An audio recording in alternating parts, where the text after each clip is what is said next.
Madame, Monsieur, bonjour et merci de nous choisir pour un nouveau forum.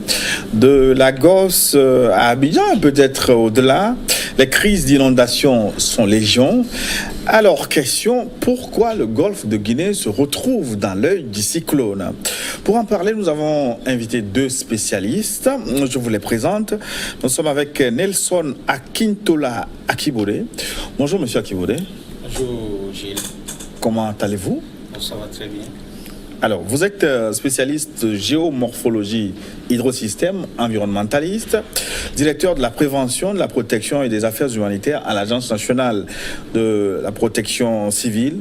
Et pendant longtemps, vous avez été le point focal national de la stratégie internationale des Nations Unies pour la prévention des catastrophes. Oui, oui. Et merci d'avoir répondu à notre invitation. C'est moi qui vous remercie. Avec vous, le professeur Ambroise Komla Djamabo. Professeur, bonjour. Bonjour, Gilles. Respect à votre rang. Vous êtes architecte urbaniste. Oui. Vous intervenez à Léamou, donc vous êtes, si je ne m'abuse, le chef de département architecture et patrimoine. C'est bien le cas. Oui. Et Yamo, qui est l'école africaine et malgache d'architecture, non? Qui était. Ouais. C'est l'école africaine des métiers de l'architecture et de l'urbanisme. Voilà. Donc, l'école a évolué, on n'a pas le rationnement. Oui, une institution de formation en architecture et urbanisme très cotée en Afrique. Alors, donc, avec vous, on va aborder ce sujet épineux parce que les inondations sont saisonnières, récurrentes donc, et la plupart des capitales situées sur la côte du golfe de Guinée connaissent ce phénomène. Première question, est-ce que c'est un mauvais sort ou c'est simplement naturel, Monsieur Akibode? Ok, merci beaucoup, Gilles. Je voudrais, d'entrée de jeu, pour dire vraiment merci à la chaîne New World qui nous donne l'opportunité ce dimanche autour de ce plateau pour discuter un peu des questions brûlantes de l'heure. Et je voudrais vous dire, vraiment par rapport à la préoccupation, est-ce que véritablement nous ne pouvons pas dire que c'est un sort, parce que cette façon de voir la chose et de prendre le phénomène comme il s'agit d'une fatalité, je crois que c'est dépassé. Et donc, la zone que vous avez ciblée, effectivement, de ces jours, il y a une dizaine d'années, de passé maintenant, est sujette vraiment à des situations d'inondation. Et ça, j'avoue que pour répondre à la question, nous la voyons sous deux angles. Il y a le fait naturel qui est là, qui est connu, démontré à travers de nombreuses études, de nombreuses recherches qui ont abouti que les temps que nous vivons, c'est les temps de plus abondantes. Alors à cela s'ajoute bien sûr de comment l'homme organise, comment l'homme gère son espace. Et donc ces deux éléments cumulés, leur résultante donne ce que nous vivons à chaque fois quand il pleut. Alors une petite explication, ça veut dire qu'il peut y avoir beaucoup de pluie, sans qu'il y ait dommage si l'espace était rationnellement occupé, c'est ce que vous voulez dire. Oui, il peut y avoir beaucoup de pluie si l'espace est rationnellement utilisé.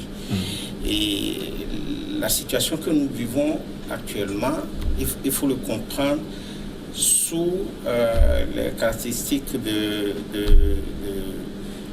changement climatique. Nous allons en venir là-dessus pour dire que les perturbations climatiques que nous connaissons, la variabilité du climat que nous connaissons, organise le climat de telle sorte que vous allez constater que sous d'autres cieux, pourquoi pas au Togo, ce que nous sommes en train de vivre, que au-delà du calendrier conventionnel qui est reconnu à l'échelle internationale, mais la nature se gère et nous présente les choses autrement. Cela veut dire qu'il arrive des moments où nous avons des pluies abondantes sur de courtes durées, des pluies qui pouvaient s'étaler sur un mois et demi, voire 2 mois, tombent dans l'espace de quelques heures, Ouais. ça, à coup sûr, quel que soit le dispositif que vous avez mis en place, nous allons connaître des situations d'inondation. Ça veut dire qu'il y a eu plus de pluie que prévu. Les pluies sont intensives, mais sur de très courte durée. Donc il y a une dimension fatalité. On n'y peut rien. Non, j'exclus vraiment la fatalité de la chose pour dire que tout est maintenant basé sur la recherche scientifique, tout en réservant bien sûr une place à notre façon, la façon plus endogène de la conception que nous avons de la chose. Mais pour nous allons mettre de côté la question de fatalité. Ouais. Alors, professeur Adjamagbo, qu'est-ce qui ne va pas sur la côte ouest africaine? Oui. Tout d'abord, j'aimerais qu'on limite ce pessimisme larvant. Et il ne faudrait surtout pas penser que c'est une sorte d'afro-pessimisme qui voudrait que c'est nos seules contrées qui vivent ces problèmes-là. M. Akibolé a dit tantôt que c'est un problème qui est généralisé. Ouais. Et les problèmes d'inondation, vous les avez d'une manière générale partout. Dans des espaces naguère protégés, mais qui aujourd'hui posent problème. Et le fond du problème vient à travers le climat qu'il faut absolument protéger et qui pose des problèmes un peu partout sur la planète. Et le dérèglement climatique a besoin qu'on tire cette sonnette d'alarme, et c'est ce qui se fait depuis un temps déjà, même si politiquement, et pour des raisons propres à certains pays, et certains dirigeants non des moindres, n'accordent pas l'importance qu'il faut à ce phénomène, et pire encore, regressent par rapport à certaines avancées timides. Mais quand on revient, M. Boko, à la question qui est spécifique à cette côte ouest africaine dont nous parlons, il y a un contexte géomorphologique qui fait que c'est un espace déjà fragile. Ouais. Et quand vous prenez la ville de Lomé ou celle de Cotonou plus loin, vous verrez qu'il y a des constances. Il y a la côte, l'océan Atlantique, il y a, par rapport à Lomé, c'est plus net encore, il y a le plan lagunaire. Entre les deux, il y a un espace de la basse ville sur 4 km, donc à peu près, et qui est d'une vulnérabilité plus accentuée que la ville haute, qu'on retrouve après la lagune, le plateau de Tokouin, donc qui est plus ou moins sécurisé par rapport à ces inondations. Je dis plus ou moins, parce que ces problèmes d'inondation, on ne la voit pas, on ne les voit pas seulement à travers la mer qui puisse éventuellement avancer par rapport à la terre, à la basse ville, mais aussi, et surtout, comme vous l'avez dit tantôt, des pluies.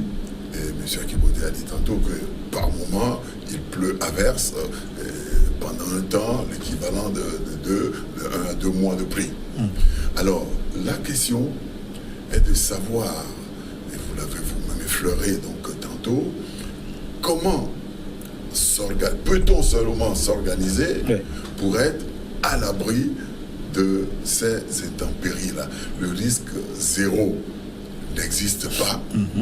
Et si nous parlons des inondations à Lomé, permettez-moi de rappeler qu'une ville comme Paris vit aussi cette actualité des inondations de plus en plus récurrentes, qui n'était pas donc le cas. Oui, même s'il n'y a pas de risque zéro, le risque permanent également... Bon, il est là. Mais ceci dit, des dispositions existent pour non seulement gérer, mais prévenir.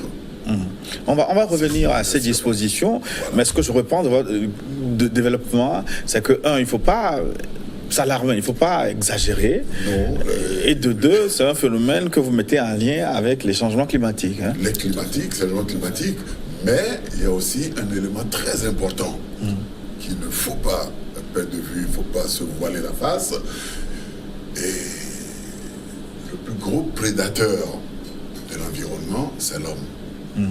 Donc, la façon d'occuper un site, la façon de l'organiser peut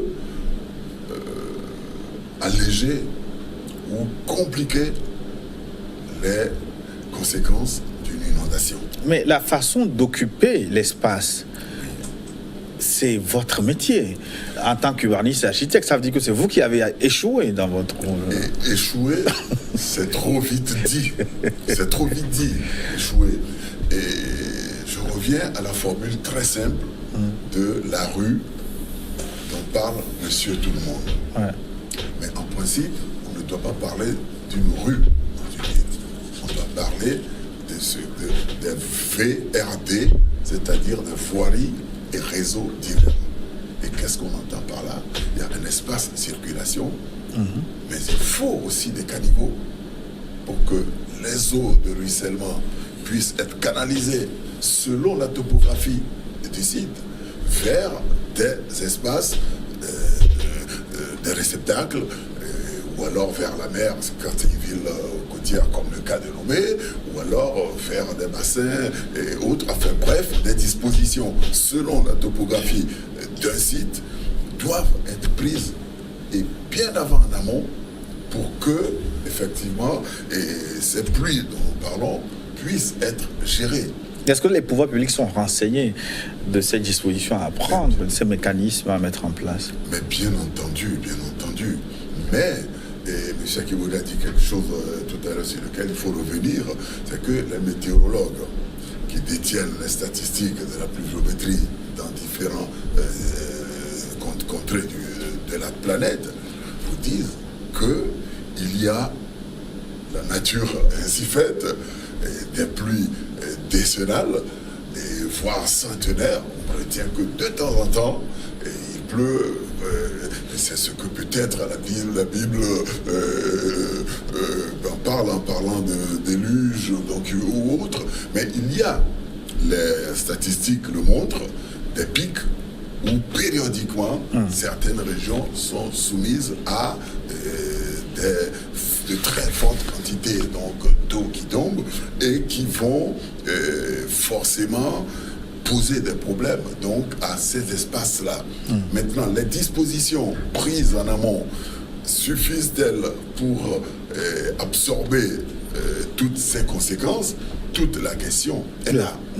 Mais encore faudrait-il que, quand bien même ces canaux et autres existeraient, encore faudrait-il que un comportement responsable civique conduise les citoyens à en faire bon usage. Tout à fait. Quand on va confondre caniveaux avec des potoirs, eh bien, forcément, quand les pluies vont commencer, eh bien, les eaux ne seront pas circuler dans les caniveaux prévus quand ces caniveaux existent. Donc, c'est à plusieurs degrés. Justement, il y a ces responsabilités, mais d'une manière, je voudrais conclure sur ce premier point en disant qu'il n'y a pas lieu de céder au fatalisme, mais qu'il faut accepter les données telles qu'elles sont. On ne peut pas faire grand-chose. Et chercher à y faire face. Tout simplement, y faire face en évitant des comportements irresponsables qui sont facteurs donc de dérèglement climatique au niveau de la planète entière. D'accord. Pas seulement au niveau des villes, pas seulement au niveau de Lomé ou d'ailleurs. C'est compris. Alors, monsieur Nelson, qui n'est pas Mandela, hein, qui est Thibaudet. Professeur Diamaboua a touché un point essentiel, surtout la zone que vous avez ciblée. le littoral du golfe de Guinée. Oui. C'est-à-dire que la topographie, la configuration même de l'espace est facteur de ce que nous vivons. Et particulièrement le cas de Lomé, pourquoi pas toute la zone côtière du Togo, vous allez voir le système lagunaire qui servait ou qui sert de premier réceptacle, c'est-à-dire que après le haut pays, l'eau descend directement dans nos lagunes. Et puis la lagune déverse dans l'océan qui est le grand réceptacle. Mais malheureusement, le cas du Togo, la lagune est en dessous du niveau de la mer qui devait prendre le surplus, l'excédent qui vient. Ce n'est pas qu'actuellement ça ne se produit pas. L'excédent est déversé, mais à une vitesse très lente. Et donc, si les pluies venaient à tomber en volume important, abondamment, ça veut dire que c'est très lentement que la lagune va déverser à l'océan. Donc voilà l'élément que j'ai retenu. Oui. Alors, en principe, je parle peut-être en profane, quand il pleut, même abondamment, le sol doit être en mesure d'absorber l'eau. Mais pourquoi le sol n'arrive plus à absorber les eaux de pluie? Ah oui, c'est une autre question. Il faut, de par le passé, ce n'est pas ça. Il faut partir du passé et dire qu'est-ce que nous vivons maintenant. Vous prenez le sol pour aller vraiment terre à terre. Le sol peut être comparé à une éponge. Yeah. Une éponge, à travers ces petits trous, dès que vous versez de l'eau sur une éponge, ça coule. Mais lorsque les trous sont bouchés, l'éponge ne pourra pas faire circuler l'eau du haut vers le bas. Et donc, pratiquement, c'est quelque chose comme ça qui est en train de se produire. Alors, le sol, qu'est-ce qui fait du sol l'éponge? Nous avons le couvert végétal. Le couvert végétal qui rend meuble le sol et prépare le sol à une infiltration rapide. Alors, qu'est-ce que nous vivons aujourd'hui? Je crois que le professeur Lachitette va nous en parler beaucoup plus, que la superficie dallée, la superficie tôlée a augmenté en un rien de temps. Je crois il y a une dizaine d'années, lorsque vous montez sur l'hôtel 2 février, que vous regardez Lomé, la ville de Lomé et ses environs, parfois c'est difficilement que vous apercevez, si ce n'est pas vraiment des constructions en étage qui apparaissent, c'est difficilement, parce que c'était vraiment verdoyante. Mais au jour d'aujourd'hui, si vous montez, mais c'est comment on dit, c'est très clair, ce n'est plus verdoyant comme par le passé. C'est dit que la couverture végétale, nous ne disons pas qu'il va y avoir une forêt en milieu urbain, mais cette couverture végétale qui servait, qui contribuait à rendre meuble le sol, est en train de partir à une vitesse importante. Et donc, le sol s'entasse plus. Il ne joue plus son rôle d'éponge. L'eau ne s'infiltre plus rapidement. Et quand il y a plus d'eau, l'eau s'accumule très rapidement et peut vraiment venir nous retrouver, pourquoi pas dans nos lits, dans nos maisons, dans nos cours. Il y a bien d'autres éléments qui s'ajoutent. Tout le dispositif mis en place, je crois que le professeur Diamago va en venir là-dessus, tout le dispositif qui accompagne le naturel pour que l'eau puisse couler facilement. Vous allez voir certains de ces canaux de drainage qui sont bouchés par des objets de toutes sortes. Et à Lomé ici, je vous dis, vous allez voir des matelas. On en a enlevé. Il y a des matelas qu'on jette délibérément dans les bassins. Au même moment, il y a des égouts à ciel ouvert aussi, donc à la portée de ces matelas et autres. Donc, voilà. Bon, il n'est pas dit que c'est un crime qu'il y ait des égouts à ciel ouvert. Ça a été mais des égouts à ciel ouvert dans une capitale, est-ce que ça... Le dispositif d'assainissement. Ouais. Le dispositif d'assainissement, je vais même faire référence à des pays développés. C'est sur la base d'un certain nombre d'années d'expérience qu'on finit par redimensionner les bassins versants des bassins de rétention. Voilà. Monsieur Ndiamango, ça veut dire que l'urbanisation semble accentuer le phénomène. Oui, malheureusement, il faut faire amende honorable. Et si aujourd'hui on se rend compte que les sols n'arrivent plus à absorber donc les eaux de pluie comme par le passé, c'est forcément qu'il y a un problème. J'ai dit tantôt au début de l'émission que l'homme est le plus grand prédateur de l'environnement. Et c'est clair que l'urbanisation accentue ce phénomène à travers surtout l'imperméabilisation. Et certains poussent très loin le bouchon en se disant, M. Akimori a dit tantôt, une fois qu'on a construit sa maison, prenons un cas typique d'un lot de 600 mètres carrés, normalement, il y a les règlements d'urbanisme qui vous imposent une partie, un coefficient d'occupation du sol, une coefficient d'emprise au sol. C'est-à-dire que si vous avez 600 mètres carrés, la municipalité, selon la ville où vous êtes, peut vous dire vous n'avez pas le droit d'occuper plus de 30% de votre lot de 600 mètres carrés. Est-ce que ces règles existent dans nos pays? Les règles existent, mais ne sont pas appliquées. Pourquoi? Parce que j'ai tantôt parlé de civisme. Il faut amener les gens à comprendre pourquoi. Quelqu'un peut se dire, j'ai payé pour acheter un lot de 600 mètres carrés, de quel droit monsieur fut-il maire à me dire, moi je ne peux pas construire, j'occupe ce que je veux. Et plus grave, et on va revenir pourquoi, certains, une fois qu'ils ont occupé peut-être la moitié de leur lot en bâtiment tourné ou dallé, ils vendent le reste, hein? Non seulement, mais pour faire bien, ils cimentent le reste. Venez chez moi, vous ne trouverez pas un grain de sable. Donc c'est pour lui un facteur d'émancipation. Alors que, au contraire, c'est plutôt un facteur de régression environnementale.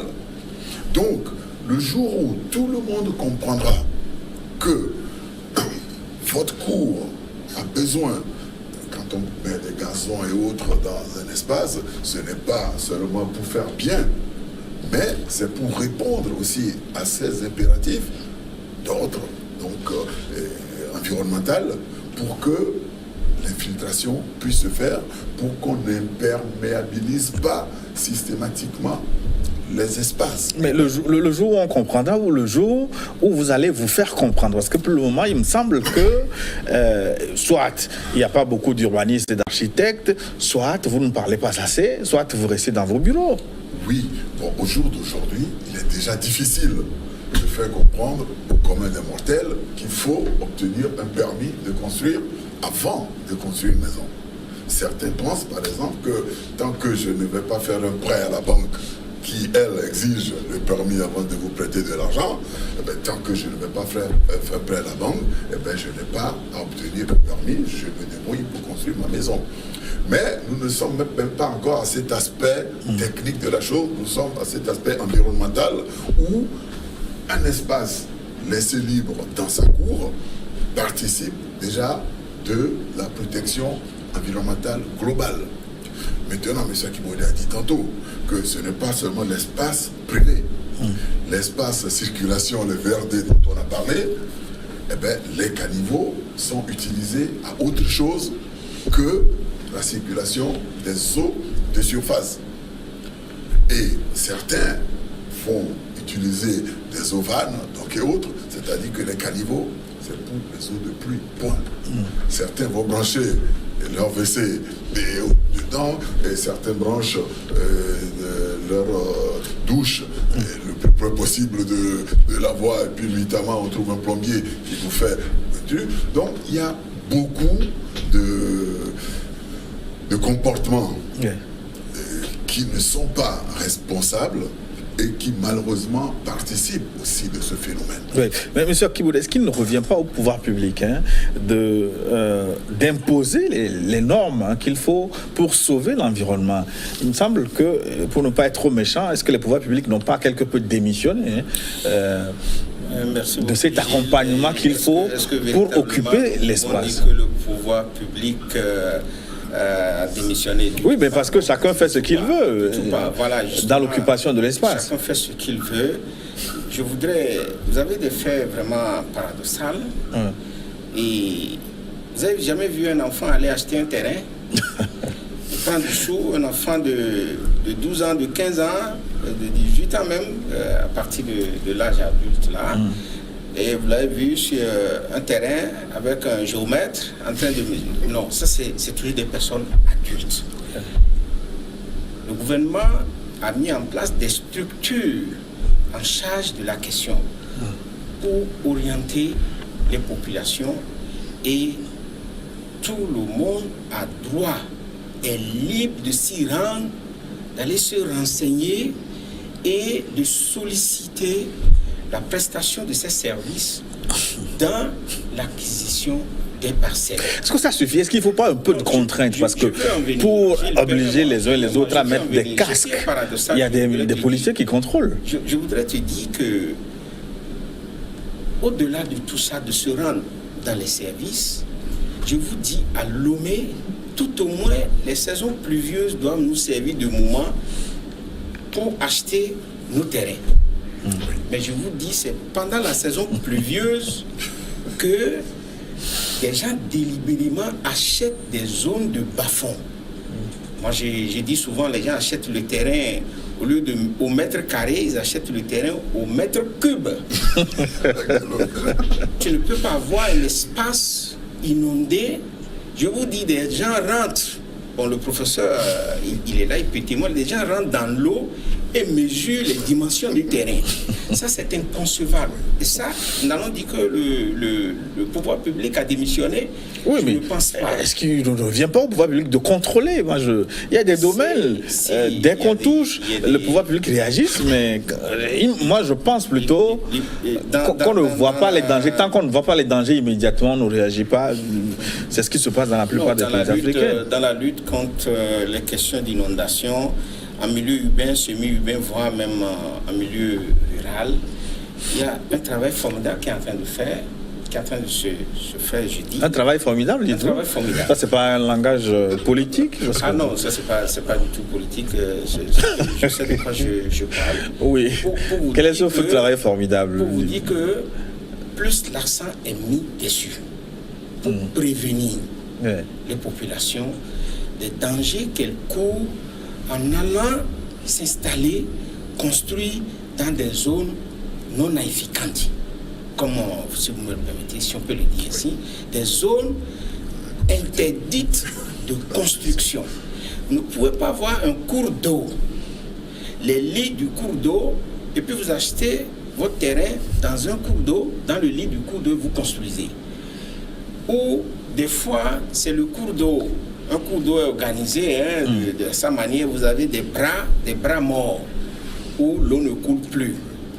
Ces bras morts peuvent reprendre vie dès que le temps est un peu humide. Nous en avons connu à Lomé, ici, dans la périphérie de Lomé, à Vepozo et autres, où ce n'était même pas, en tant que telle, la saison pluvieuse, elle n'était pas encore très prononcée, mais le sol était déjà mouillé, inondé, et des murs commençaient par tomber. Ça veut dire que le cours d'eau est en train de reprendre vie à travers son bras mort. Et donc, c'est pour ça que l'on dit, pour acquérir la parcelle, c'est très important d'aller vers les structures en charge. D'aller vers les structures en charge. Et la structure en charge aujourd'hui, je crois que la direction cadastral, il s'en occupe. Hein. Mais est-ce qu'on peut faciliter? J'ai une solution profane, professeur Adjamagbo. Avec Internet et la connexion qui est accessible aux usagers à tout le monde, est-ce que vous pouvez pas fabriquer une cartographie, d'accord, où chacun peut regarder de chez lui?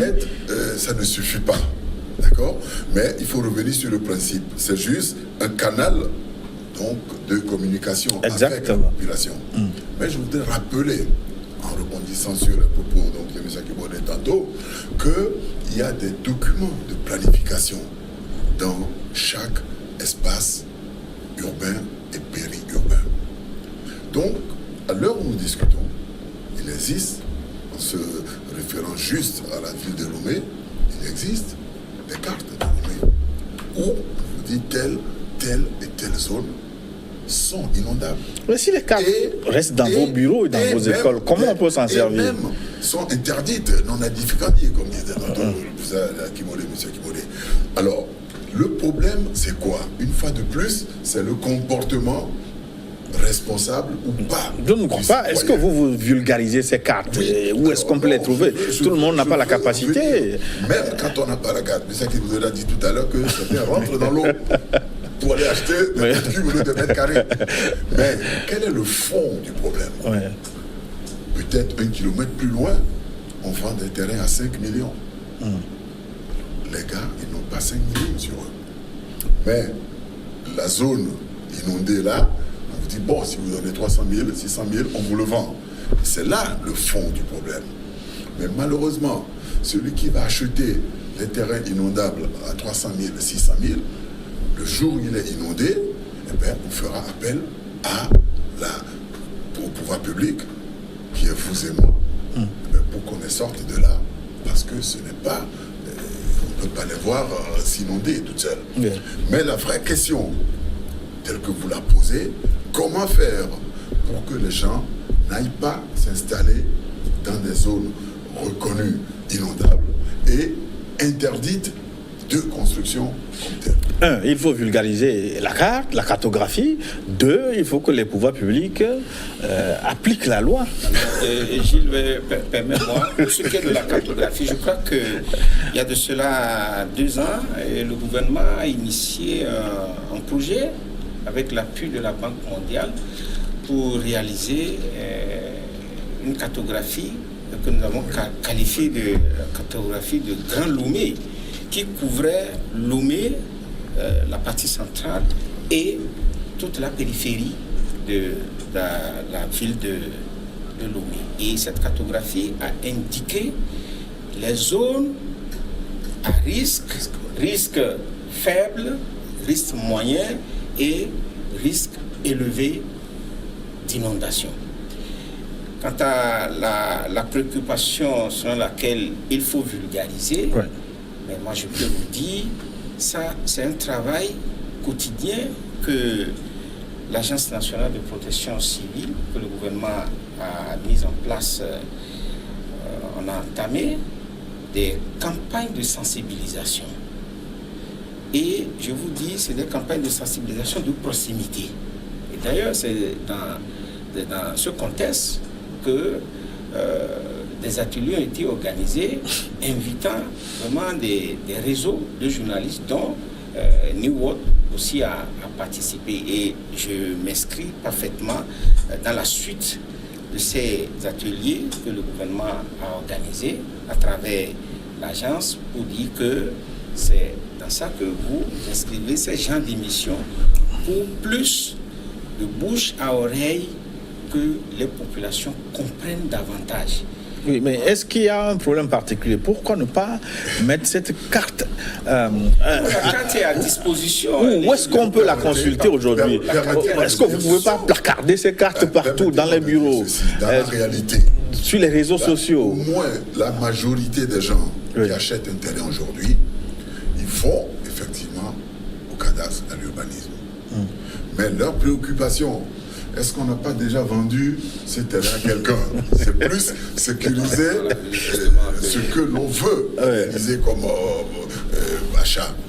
Mais s'ils prennent la peine de demander le terrain que j'achète là, est-il est-il dans une zone inondable ou pas, on peut le leur dire. Donc, beaucoup de gens consultent, mais plus pour sécuriser leur investissement, plutôt que de voir quel est l'environnement propice. Et mieux, beaucoup de ceux qui achètent des zones inondables les achètent en toute connaissance de cause. Et en comptant sur la providence. Hein. Sur la providence, mais aussi, quoi. Ils font venir des camions d'ordures. Ouais.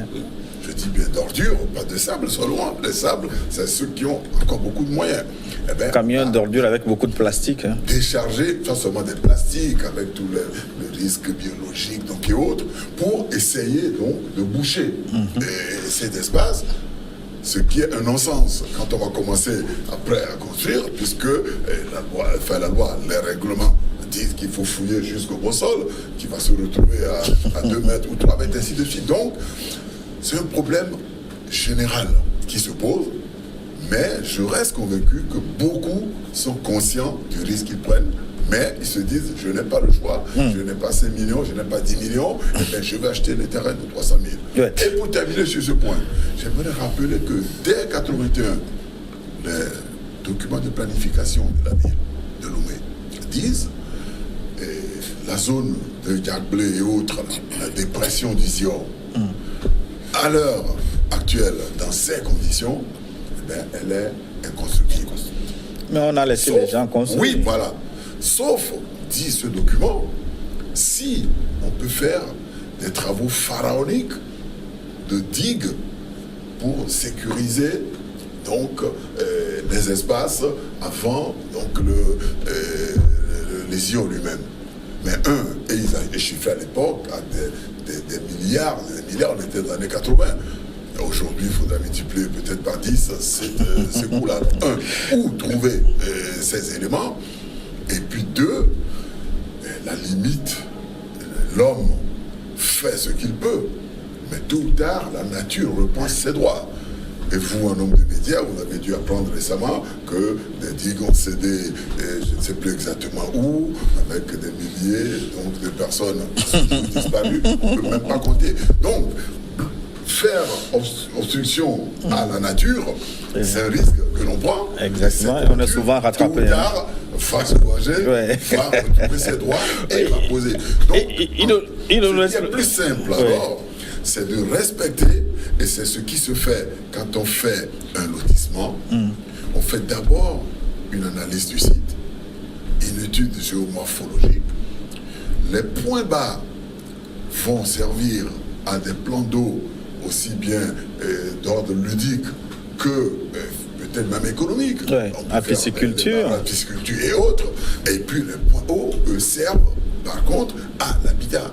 Donc, ce qui peut apparaître au départ comme une contrainte doit pouvoir, par l'intelligence humaine, être transformé en opportunité.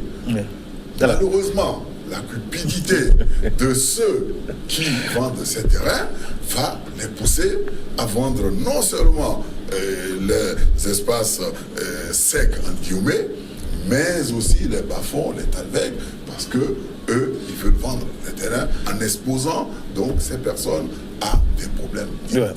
Il ne nous reste plus beaucoup de temps.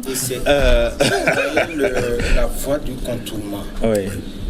Quand je quitte le port, donc, le côté est... Vous parlez du Togo-Lomé. Voilà, je parle de Lomé. La voie du contournement, le côté est, vous voyez le niveau de la route. Construction de la route. Très haut. Très haut.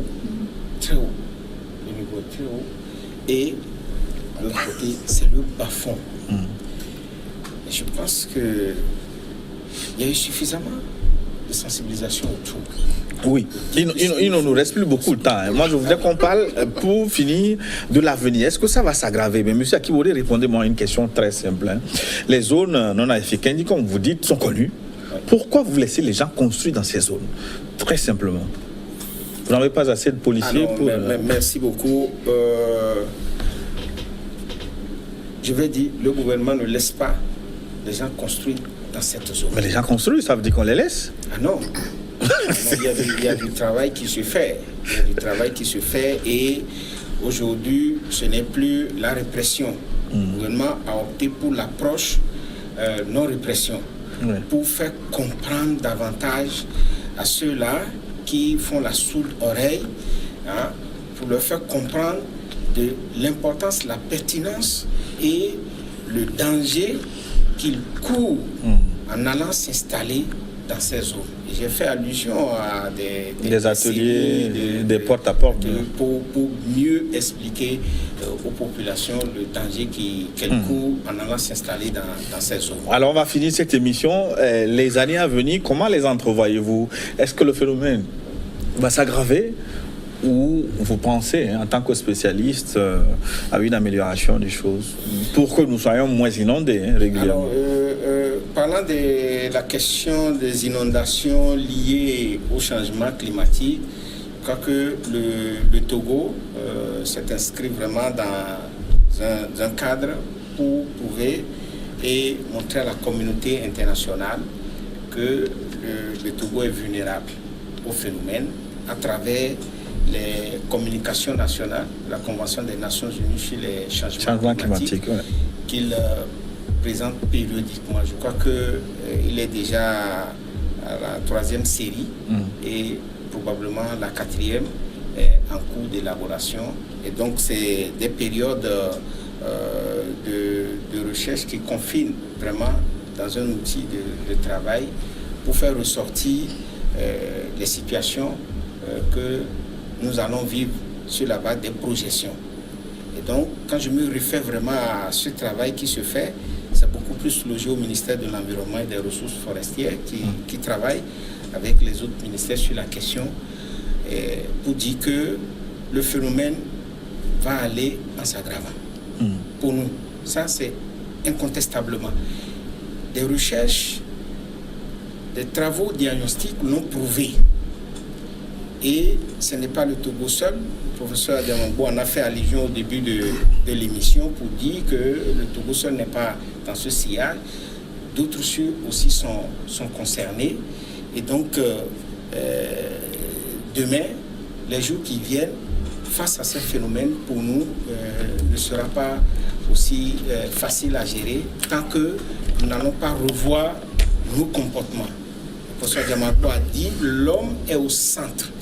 Donc, tant que le Togolais ne va pas comprendre et revoir... Pas le Togolais seul, le Béninois, le Bénin, l'Ivoirien... Oui, pourquoi pas. Et donc, tant que nous n'allons pas revoir la copie de nos comportements vis-à-vis de la nature, vis-à-vis de l'espace que nous utilisons, quel que soit le dispositif qu'on aura bien planifié pour endiguer le problème, ce ne serait que de nous jeter sur le... Le gouvernement ivoirien a décidé la dernière fois de prendre l'hétéropalcol. Il veut tout simplement déloger ceux qui se sont installés dans le lit des cours d'eau. Vous pensez que c'est une mesure réalisable? Oui, c'est une mesure sanitaire. Oui, mais au lieu de faire ça, c'est plus simple d'empêcher les gens de construire dans ces zones. Non, le gouvernement n'avait pas autorisé la construction. Aussi, nous ici, le gouvernement n'a jamais autorisé aux populations de construire dans des zones non aedificantes. Jamais. Ça, jamais. Il y a les documents, tout le prouvent. C'est l'entêtement des gens qui amène à ces situations. D'accord. Aucun gouvernement ne va jamais accepter que des populations aillent construire dans des zones. Et il n'y a pas que l'aléa inondation. Il y a bien d'autres aléas sur lesquels le gouvernement, à travers les ministères sectoriels techniques, travaille. Quand on connaît, on sait que ce couloir, c'est le vent violent. Cette zone est un couloir de vent violent. C'est des dispositions qui sont prises pour éviter qu'on construise vraiment des habitations précaires. Oui. Professeur Adamambo, vous avez une minute. Oui, je veux bien. Donc j'aurais bien voulu que ce phénomène s'estompe assez rapidement, mais malheureusement, je crois que nous avons encore du pain sur la planche. Le Togo est à peine à 37-38% de taux d'urbanisation. Et bientôt, la moitié des Togolais vont vivre en ville et la moitié de cette population urbaine habite Lomé. Lomé a plus de 2 millions d'habitants. Lomé, le grand Lomé, y compris à Bois, donc ce phénomène ira à s'accentuant. Mais ceux qui vont demander un permis de construire, s'ils sont dans les zones inondables, ils n'auront pas le permis. Donc c'est pour dire à M. Akipole que ceux qui s'installent dans les zones inondables, eh ben, c'est l'habitat informel, mais plus ou moins formel, et il est temps donc qu'un travail de conscientisation, un travail d'information civique puisse se faire pour que chacun comprenne que dans mon quartier, dans ma parcelle, dans ma ville, eh ben, j'ai besoin d'un comportement responsable pour que demain, nous soyons à l'abri des inondations. Merci, professeur Adjamago. On compte sur vous et vos étudiants pour faire cette sensibilisation notamment. Nous arrivons donc à la fin de notre première partie de New World Forum. Vous restez en place dans la seconde partie. Ce sera un débat de femmes. On va parler de politique. La CEDEAO a-t-elle sifflé la fin de la récréation? Nous serons avec Chantal Lawson des FDR, de Raymond Kaye Lawson, elle est la déléguée nationale du mouvement des femmes unir, et puis de Madame Dambe Sabine Doungourg, présidente de Ligue des femmes ADI. Merci de votre aimable attention. Une nouvelle édition de journal. On se retrouve dans une dizaine de minutes. À tout de suite.